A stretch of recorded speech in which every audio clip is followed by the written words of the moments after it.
আসসালামু আলাইকুম প্রিয় শিক্ষার্থীরা।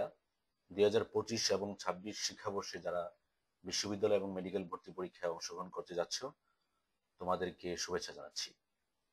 আমি আজকে তোমাদেরকে উদ্ভিদ বিজ্ঞান বিষয়ের সপ্তম অধ্যায় নগ্নবীজি এবং আবৃতবীজি উদ্ভিদ, এই অধ্যায়ের খুব গুরুত্বপূর্ণ যে তথ্যগুলো তোমাদের পরীক্ষার জন্য ইম্পর্টেন্ট, আজকে সেগুলো দেখাবো।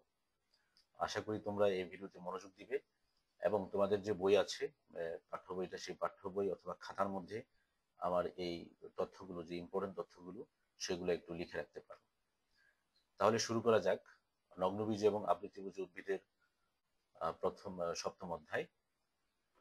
প্রথম যে তথ্যটা আছে, যে বীজ উৎপাদনকারী ভাস্কুলার উদ্ভিদ সমূহকে বলা হয় স্পার্মাটোফাইটা। তাহলে সঠিক উত্তর হবে, বীজ উৎপাদনকারী ভাস্কুলার উদ্ভিদ সমূহকে কি বলা হয়? স্পার্মাটোফাইটা। তারপর আছে নগ্নবীজ উদ্ভিদের উৎপত্তি ঘটেছিল কোন যুগে? ডেভোনিয়ান যুগে। এটা লিখে রাখতে পারো। জিমনোস্পার্ম শব্দটি প্রথম ব্যবহার করেন বিজ্ঞানী থিওফ্রাস্টাস তার ইনকোয়ারি ইনটু প্লান্টস নামক বইতে। তাহলে এই যে বইটা ইনকোয়ারি ইনটু প্লান্টস, এই বইটার লেখক হলো থিওফ্রাস্টাস। নগ্নবীজ উদ্ভিদের ফুলে গর্ভাশয় থাকে না, ফল উৎপন্ন হয় না বলে বীজ নগ্ন অবস্থায় থাকে। কি থাকে না? গর্ভাশয় থাকে না এবং ফল উৎপন্ন হয় না। আহ তাহলে বীজ নগ্ন অবস্থায় থাকে। বাংলাদেশে কতগুলো নগ্নবীজ উদ্ভিদ সমূহ আছে, যেমন এগুলো মনে রাখতে পারো: সাইকাস পেকটিনাটা, সাইকাস রেগুলাটা, পুডোকার্পাস নেরিফোলিয়াস, তারপরে নিটাম মন্টেনাম। হ্যাঁ, এগুলো হলো বাংলাদেশের নগ্নবীজ উদ্ভিদ। নিটাম অবলঙ্গাম, নিটাম লেটিফোলিয়াম, এই সমস্ত উদ্ভিদগুলো বাংলাদেশে পাওয়া যায়। আর নগ্নবীজ উদ্ভিদ সমূহ যে বিভাগের অন্তর্ভুক্ত, সেই বিভাগগুলো হলো যেমন গিঙ্গোফাইটা, সাইকাডোফাইটা, মিউটোফাইটা এবং কনিফেরোফাইটা। এই বিভাগের অন্তর্ভুক্ত হলো নগ্নবীজ উদ্ভিদ সমূহ। গিঙ্কো বাইলোবা একটি জীবন্ত ফসিল। আমরা যে সাইকাসকে জীবন্ত ফসিল বলি, গিঙ্কো বাইলোবা একটা জীবন্ত ফসিল। খুব ইম্পর্টেন্ট একটা তথ্য, এটা লিখে রাখতে পারো। নগ্নবীজি উদ্ভিদে দিন নিষেধ ঘটে না। মনে রাখতে হবে যে নগ্নবীজি উদ্ভিদে দিন নিষেধ ঘটে না, কিন্তু এফেড্রাতে ব্যতিক্রম, এফেড্রাতে দিন নিষেধ ঘটে। আর নগ্নবীজি উদ্ভিদের, বিশেষ করে সাইকাসের একটা বৈশিষ্ট্য আছে, যে সাইকাস উদ্ভিদে আর্কিগুনিয়া সৃষ্টি হয়। এটা খুব ইম্পর্টেন্ট, আর্কিগুনিয়া সৃষ্টি হয়। এফেড্রা থেকে শ্বাসকষ্ট ওষুধ এফেড্রিন পাওয়া যায়। এফেড্রিন একটা শ্বাসকষ্ট ওষুধ, এটা এফেড্রা থেকে পাওয়া যায়। নগ্নবীজি উদ্ভিদের জাইলেমে ভেসেল কোষ থাকে না। এটাও খুব ইম্পর্টেন্ট, ভেসেল কোষ থাকে না নগ্নবীজি উদ্ভিদে। একটা ব্যতিক্রম আছে, যেমন নিটামে এই ভেসেল কোষ থাকে। তারপর আছে এদের জনুক্রম অসমাকৃতির। এদের জনুক্রম অসমাকৃতির, মনে রাখতে হবে। আর নগ্নবীজি উদ্ভিদে লিফ স্কার দেখা যায়, এটা একটা বৈশিষ্ট্য, এটাও ইম্পর্টেন্ট বৈশিষ্ট্য। তারপর আসবো আমরা সাইকাস উদ্ভিদ থেকে। সাইকাস উদ্ভিদ স্পুরোফাইট, স্পুর তৈরিকারী। পাতা পক্ষল যৌগিক এবং কচি পাতার ভার্নেশন সার্সিনেট, অর্থাৎ কুণ্ডলিত অবস্থায় থাকে কচি পাতা, এটাকে বলা হয় সার্সিনেট ভার্নেশন। পাতা পক্ষল যৌগিক হয়। আর সাইকাসের যে পুংরেণুপত্রগুলি আছে, মাইক্রোস্পোরোফিল, এগুলো একত্রিত হয়ে স্ট্রুবিলাস গঠন করে। সাইকাস হেটারোস্পোরিক, অর্থাৎ যৌন জননে মেগা এবং মাইক্রোস্পোর তৈরি করে। হেটারোস্পোর বলতে আমরা জানি যে বড় আকৃতির এবং ছোট আকৃতির স্পোর। বড় আকৃতিরকে বলা হয় মেগাস্পোর, ছোটগুলোকে বলা হয় মাইক্রোস্পোর। তো এইগুলো তৈরি করার কারণে সাইকাসকে হেটারোস্পোরিক বলা হয়। সাইকাসের শুক্রাণু বহু ফ্লাজেলা বিশিষ্ট এবং বৃহৎ, লাটিমের মতো বহু ফ্লাজেলা বিশিষ্ট থাকে এবং বৃহৎ, এটাও ইম্পর্টেন্ট। আর সাইকাস যেহেতু পাম উদ্ভিদের মতো, এই জন্য এটাকে পাম ফার্ন বলা হয়। পাম উদ্ভিদ এবং ফার্নের পাতার সাথে সাইকাসের পাতা কিছুটা মিল সম্পন্ন বলে অনেক সময় সাইকাসকে পাম ফার্ন বলা হয়। অর্থাৎ পাম উদ্ভিদ এবং ফার্নের পাতার সাথে মিল বলে সাইকাসকে পাম ফার্ন বলা হয়। সাইকাসের আহ সাইকাসে আর্কিগুনিয়াম সৃষ্টি হয়, এই একটা আদি বৈশিষ্ট্য। একটু আগে বলেছিলাম যে আর্কিগুনিয়া, হ্যাঁ, এটা একটা স্ত্রী জননাঙ্গ আর্কিগুনিয়াম। এটা এটা সৃষ্টি হয় বলে এটা এটা কিন্তু সাইকাসের একটা আদি বৈশিষ্ট্য। আর সাইকাসের শুক্রাণু লাটিমেনে বহু ফ্লাজেলা বিশিষ্ট, বহু ফ্লাজেলা বিশিষ্ট সাইকাসের শুক্রাণু। তারপর আসি আমরা যে সাইকাসের যে প্রধান মূল আছে, প্রধান মূলটা বিকৃত হয়ে কোরালয়েড মূলে পরিণত হয়, এটা আমরা জানি। এটা কিছু ব্যাকটেরিয়ার কারণে আক্রমণী হয়, যেমন নষ্ট ক্যানাবেনা নামক ব্যাকটেরিয়ার কারণে এটা এই সাইকাসের মূলটা পরিবর্তিত হয়ে কোরালের মতো আকার ধারণ করে। সাইকাস একটি জীবন্ত জীবাশ্ম। আর সাইকাসের একটা অর্থনৈতিক গুরুত্ব এখানে আছে, যেমন সাইকাস সার্সিনালিসের বীজ ও স্ফীতকন্দ হতে অ্যারারুট বা বার্লি প্রস্তুত করা হয়। এটাও খুব ইম্পর্টেন্ট ইউনিভার্সিটি ভর্তি পরীক্ষার জন্য, যে অ্যারারুট এবং বার্লি প্রস্তুত করা হয় সাইকাসের কোন প্রজাতি থেকে, সেটা হলো সাইকাস সার্সিনালিস। আর আরেকটা হলো যে কচি পাতা পাকস্থলীর পীড়া ও চর্মরোগের ওষুধ হিসেবে ব্যবহৃত হয়, সাইকাস সার্সিনালিসের কচি পাতা। আবৃতবীজী উদ্ভিদ থেকে আবার, আবৃতবীজী উদ্ভিদে দিনিষেক ঘটে। আর নগ্নবীজী উদ্ভিদে দিনিষেক ঘটে না। নিষেকের পর শস্য গঠিত হয় এবং শস্য ট্রিপ্লয়েড। আর নগ্নবীজী উদ্ভিদের ক্ষেত্রে শস্য হলো হ্যাপ্লয়েড, মনে রাখতে হবে। এদের শস্য গঠিত হয় না, আর গঠিত হলেও সেটা শস্য হ্যাপ্লয়েড, আর এটা হলো শস্য ট্রিপ্লয়েড। আবৃতবীজী উদ্ভিদে আর্কিগোনিয়া সৃষ্টি হয় না, এটা মনে রাখতে হবে। আবৃতবীজী উদ্ভিদে আর্কিগোনিয়া সৃষ্টি হয় না, কিন্তু নগ্নবীজী উদ্ভিদে হয়। বাংলাদেশের ক্ষুদ্রতম আবৃতবীজী উদ্ভিদ হলো উলফিয়া রেইজা। এটাও বিভিন্ন পরীক্ষাতে এসেছিল, এটাও তোমাদের মনে রাখতে হবে। ক্ষুদ্রতম আবৃতবীজী উদ্ভিদ হলো উলফিয়া রেইজা। আমি আমার এই ভিডিওতে খুব ইম্পর্টেন্ট তথ্যগুলো দিয়েছি, যেগুলো পড়লে তোমাদের ইউনিভার্সিটি এবং মেডিকেল সহ যে কোনো ভর্তি পরীক্ষায় খুব ইম্পর্টেন্ট প্রশ্ন কমন করার সম্ভাবনা রয়েছে। দ্বিবীজপত্রী উদ্ভিদের একটা বৈশিষ্ট্য, তাদের যে মূলটা থাকে এটা হলো প্রধান মূল, এবং একবীজপত্রী উদ্ভিদের যে মূল সেটাকে বলা হচ্ছে অস্থানিক মূল, মনে রাখতে হবে। তারপরে আমরা দেখি যে মূলা, গাজর, বিট এগুলোকে বলা হচ্ছে রূপান্তরিত মূল। মূলা, গাজর, বিট এগুলোকে বলা হচ্ছে রূপান্তরিত মূল। তারপর আছে কেয়া, বট, অশ্বত্থ উদ্ভিদ অস্থানিক মূল দেখা যায়। প্রশ্ন আসতে পারে যে নিচে কোন উদ্ভিদ অস্থানিক মূল দেখা যায়? কেয়া, বট, অশ্বত্থ। দেখবা যে তোমরা দেখবা কেয়া গাছের যে কাণ্ড আছে এবং কাণ্ড থেকে মূলগুলো নিচে ঝুলে আছে, এগুলোকে আমরা বলি কি? অস্থানিক মূল। আর মূলা, গাজর, বিট আমরা এগুলোকে বলি রূপান্তরিত মূল। আর পরাশ্রয়ী মূল দেখা যায় অর্কিডে, অর্কিডে পরাশ্রয়ী মূল দেখা যায়। তারপর আছে রাইজোম, হলো ভূনিম্নস্থ রূপান্তরিত কাণ্ড, যেমন আদা, হলুদ এগুলোকে আমরা বলতে পারি ভূনিম্নস্থ রূপান্তরিত কাণ্ড, এটাকে বলা হয় রাইজোম বলা হয়। আদা, হলুদ এগুলো হলো রাইজোম বা ভূনিম্নস্থ রূপান্তরিত কাণ্ড। তারপরে কাণ্ডের ভূনিম্নস্থ শাখার মাথার স্ফীত অংশকে বলা হয় টিউবার, অর্থাৎ যে কাণ্ডটা ভূনিম্নস্থ এবং তার শাখার মাথায় যে স্ফীত গোলাকার অংশ দেখা যায় সেটা, বা একটু মোটা অংশ দেখা যায়, সেটাকে বলা হয় টিউবার। যেমন আলুটা হলো একটা টিউবার। তারপর হচ্ছে ভূনিম্নস্থ অতি সংক্ষিপ্ত কাণ্ড, বা তাকে বলা হয় বাল্ব, যেমন পেঁয়াজ, রসুন এটাকে বলা হয় বাল্ব। ভূনিম্নস্থ অর্থাৎ মাটির নিচে থাকে, এবং অতি সংক্ষিপ্ত কাণ্ড যেটাকে বাল্ব বলা হয়, সেগুলো উদাহরণ হলো পেঁয়াজ এবং রসুন। তারপর আসবো পাতা। একবীজপত্রী উদ্ভিদের পাতায় যদি একটি মাত্র পত্রফলক থাকে সেটাকে বলা হয় সরল পত্র, যেমন আম, জাম, কাঁঠাল এগুলোতে সরল পত্র দেখা যায়। মনে রাখতে হবে যে পাতায় একটি মাত্র পত্রফলক থাকে সেটাকে বলা হচ্ছে কি সরল পত্র। আর পাতায় যদি একাধিক পত্রফলক থাকে তাকে যৌগিক পত্র বলে, যেমন গোলাপ, নিম, লজ্জাবতী, সজিনা, কামিনী এগুলো হচ্ছে যৌগিক পত্র। মনে রাখতে হবে যে এখান থেকে যদি উদাহরণই আসবে নিচের কোন উদ্ভিদে যৌগিক পত্র দেখা যায়, মনে রাখতে হবে যে গোলাপ, নিম, লজ্জাবতী, সজিনা, কামিনী এগুলো হলো যৌগিক পত্র। তারপর আসবো আমরা পুষ্প মঞ্জুরি। কাণ্ডের শীর্ষ মুকুল অথবা কাকলিক মুকুল থেকে উৎপন্ন শাখা বা শাখাতন্ত্রের উপরে পুষ্পের যে বিন্যাস পদ্ধতি সেটাকে বলা হচ্ছে পুষ্পমঞ্জুরি। এটা সংজ্ঞা হিসাবে পরীক্ষাতে আসে, বা তোমাদের ভর্তি পরীক্ষার জন্য এটা ততটা ইম্পর্টেন্ট নয়, কিন্তু এটার উদাহরণগুলো মনে রাখতে হবে। যেমন পুষ্পবিন্যাস বা পুষ্পমঞ্জুরি দুই ধরনের, একটা হলো রেসিমুস আর একটা হলো সাইমোস। রেসিম ধরনের হলো সরিষা, এটা মনে রাখতে হবে, অর্থাৎ এখানে উদাহরণগুলোই মনে রাখতে হবে। রেসিম ধরনের হলো সরিষা, আর স্পাইক এটাকে বলা হচ্ছে রজনীগন্ধার যে পুষ্পমঞ্জুরি সেটা হলো স্পাইক। আর স্পাইকলেট হলো পুষ্পিগুত্র, যেমন ধান, গম এবং যে কোনো ঘাস জাতীয় উদ্ভিদের পুষ্পমঞ্জুরি হলো স্পাইকলেট জাতীয়। তারপর আছে গাধা এবং সূর্যমুখী যে উদ্ভিদ আছে সেগুলোর যে পুষ্পমঞ্জুরি সেটা হলো কেপিচুলাম, মনে রাখতে হবে। আর সাইমুস, জবাটা হলো সাইমুস। আমাদের বইতে যেহেতু দুইটা পরিবার আছে, একটা হলো পোয়েসি, একটা মালভেসি, আমাদের দুইটা উদ্ভিদেরই, অর্থাৎ দুইটা ফ্যামিলি যে উদ্ভিদ আছে সেগুলোর পুষ্প বিন্যাস বা পুষ্পমঞ্জুরি বিন্যাস আমাদেরকে জানতে হবে। যেমন জবারটা হলো সাইমুস, আর ধানেরটাকে বলেছিলাম কি স্পাইকলেট। হ্যাঁ, মনে রাখতে হবে স্পাইকলেট, আর জবারটা হলো সাইমুস। আর পুষ্প পত্র বিন্যাসটা কি?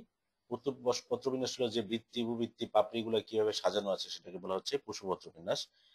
যেমন ভালভেট যদি বলি, বৃত্তি বা পাপড়ির প্রান্ত একটি অপরের কাছাকাছি থাকে। যেমন জবা, আমাদের বইতে যেহেতু মালভেসি পুত্র আছে সুতরাং এটা ইম্পর্টেন্ট।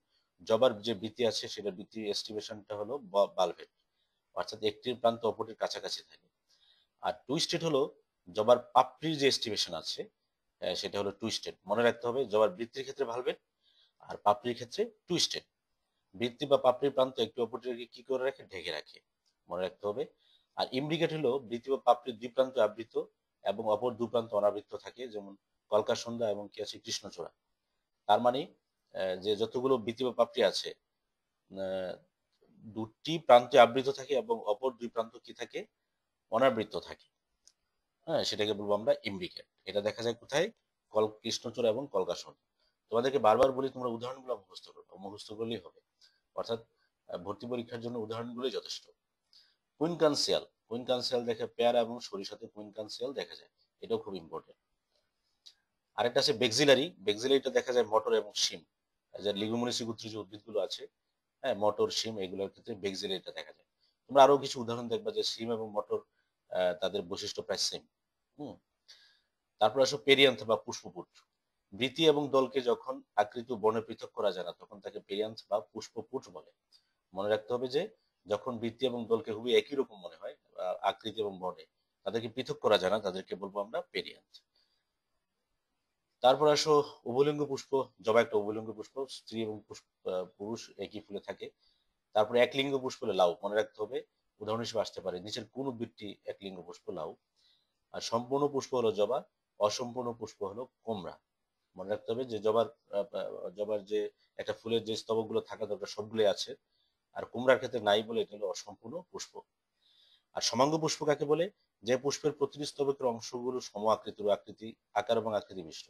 অর্থাৎ প্রতিটি স্তবক, বৃত্তি, দল, উপবৃত্তি, হ্যাঁ, এগুলো সবগুলাই কি সমান এবং সমান আকার আকৃতি বিশিষ্ট, সেটাকে বলবো আমরা কি সমাঙ্গ পুষ্প। আর এটা উদাহরণ হলো জবা, মনে রাখতে হবে। আর অসমাঙ্গ পুষ্প হলো যে পুষ্পের প্রতিটি স্তবকের অংশগুলো বিষম আকৃতির, অর্থাৎ যে স্তবকগুলো আছে এগুলো একটা আরেকটার সাথে মিল নেই, সমান নয় আকার আকৃতিতে, তাদেরকে আমরা অসমাঙ্গ পুষ্প বলবো। আর এটার উদাহরণ হলো মটরশুঁটি।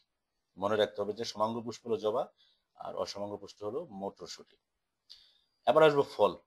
এটা থেকে প্রশ্ন হয় প্রকৃত ফল, যে ফলটা গর্ভাশয় থেকে উৎপন্ন হয় সেটাকে বলা হয় প্রকৃত ফল, যেমন আম, জাম, লিচু এগুলো প্রকৃত ফলের উদাহরণ। এখন ইম্পর্টেন্ট প্রশ্ন হলো অপ্রকৃত ফল। গর্ভাশয় ব্যতীত অন্য অংশ থেকে উৎপন্ন ফলকে অপ্রকৃত ফল বলে, যেমন আপেল। মনে রাখতে হবে আপেল একটি অপ্রকৃত ফল।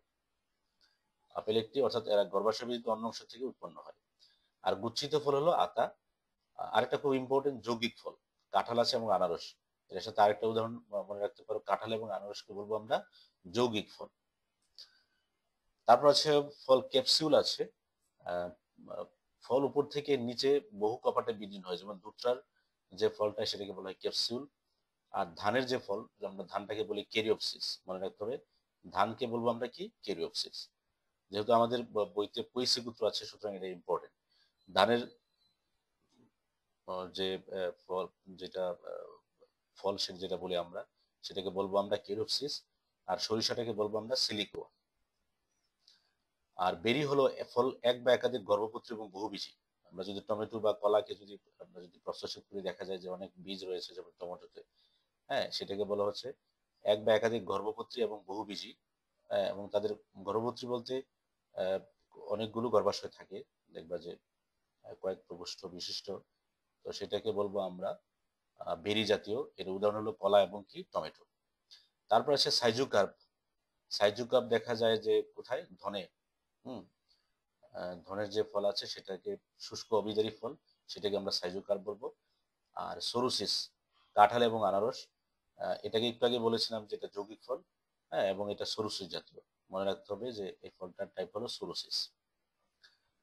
তারপর আছে পুষ্পপদ। আমরা যে পৈশী গোত্র কথা বলেছি, তোমাদের বইয়ে পৈশী গোত্র নিয়ে আলোচনা আছে। এই পৈশী গোত্র থেকে কি ইম্পর্টেন্ট, যেমন এই প্রশ্ন পরীক্ষাতে বেশিরভাগই এসেছে দেখেছি আমি, যে ধানের শূন্যগ্লুমের সংখ্যা কয়টি। ধানের শূন্যগ্লুমের সংখ্যা 2টি, মনে রাখতে হবে। ধানে 2টি পুষ্পপুট থাকে যাকে লোডিকিউল বলা হয়। ধানে 2টি পুষ্পপুট থাকে যাকে লোডিকিউল বলা হয়। আর পৈশী গোত্রে যে পরাগধানী থাকে, পরাগধানী গুলো সর্বমুখ। মনে রাখতে হবে এই প্রশ্ন খুব ইম্পর্টেন্ট, পৈশী গোত্রের পরাগধানী সর্বমুখ। যেমন পৈশী গোত্রের একটা বৈশিষ্ট্য আমরা দেখি যে কাণ্ড নলাকার, নলের মতো এবং মধ্য ফাঁপা থাকে, পাতা লিগিউল বিশিষ্ট, পুষ্পমঞ্জুরি স্পাইকলেট। এটা খুবই ইম্পর্টেন্ট এই জায়গাটা, যে ধানের বা পৈশী গোত্রের পুষ্পমঞ্জুরি স্পাইকলেট। এবং তাদের যে পরাগধানী থাকে পরাগধানী সর্বমুখ, আর গর্ভমুণ্ড পালকের নেয়, এটাও তোমাদেরকে মনে রাখতে হবে যে এদের যে গর্ভমুণ্ড সেটা পালকের নেয়। আর অমরা বিন্যাস হলো ব্যাসাল বা মূলীয়, এবং ফলকে বলা হয় কোরিওপসিস। এখানে এই যে তিনটা, শেষের যে তিনটা বৈশিষ্ট্য, এই তিনটা বৈশিষ্ট্য খুবই ইম্পর্টেন্ট। এটা তোমরা লিখে লিখে, এগুলো লিখে লিখে মনে রাখবে। যেমন পুষ্পমঞ্জুরিকে বলা হচ্ছে স্পাইকলেট, আর তাদের যে পরাগধানী সেটা হলো সর্বমুখ এবং গর্ভমুণ্ড পালকেন্দ্রে থাকে। আর অমরা বিন্যাসটা হলো মূলীয় এবং তাদের যে ফল সেটা হলো কেরিওপসিস। পরিশিক্ষিত উদ্ভিদসমূহ আমরা জানি যে এখান থেকে একটা সাইন্টিফিক নেম থাকে পরীক্ষায়, বিশেষ করে গুচ্ছতে যে ভর্তি পরীক্ষাগুলো হয় এখানে সাইন্টিফিক দেওয়া থাকে, সাইন্টিফিক নেম। যেমন পরিশিক্ষিত উদ্ভিদের মধ্যে আছে বাঁশ, ধান, আখ, গম, ভুট্টা, জব বা বার্লি, লেমন ঘাস, দুর্বা ঘাস। এগুলো সাইন্টিফিক নেম তোমাদের একটু মনে রাখতে হবে। যেমন বাঁশ বেম্বুসা বেম্বুস, ধান হলো ওরাইজা সেটাইবা, আখ স্যাকারাম অফিসিনারাম, গম ট্রিটিকাম এস্টিভাম, ভুট্টাকে বলা হচ্ছে জিয়ামেজ, জব বা বার্লি হোডিয়াম ভালগেরি, তারপর লেমন ঘাস, হ্যাঁ সিম্বোপোগন সিট্রাস, তারপর দুর্বা ঘাস সাইনোডন ডেকটাইনন। এগুলো মনে রাখতে হবে সাইন্টিফিক নেম, এখান থেকে একটা প্রশ্ন থাকার সম্ভাবনা খুবই বেশি। মালবেসি গোত্রের উদ্ভিদের বৈশিষ্ট্য সময় একটু খেয়াল করো, যে মালবেসি গোত্রের উদ্ভিদের বৈশিষ্ট্য সময় যে ওদের যে পরাগধানী থাকে, পরাগধানী বৃক্কাকার এবং উদ্ভিদের কচি অংশ মিউসিলাস পূর্ণ, অর্থাৎ মিউসিলাস পূর্ণ আঠালো জাতীয়। যেমন পাতাকে কসলালে দেখা যায় যে একটু আঠালো জাতীয় রস বের হয়, সেটা হলো মিউসিলাস।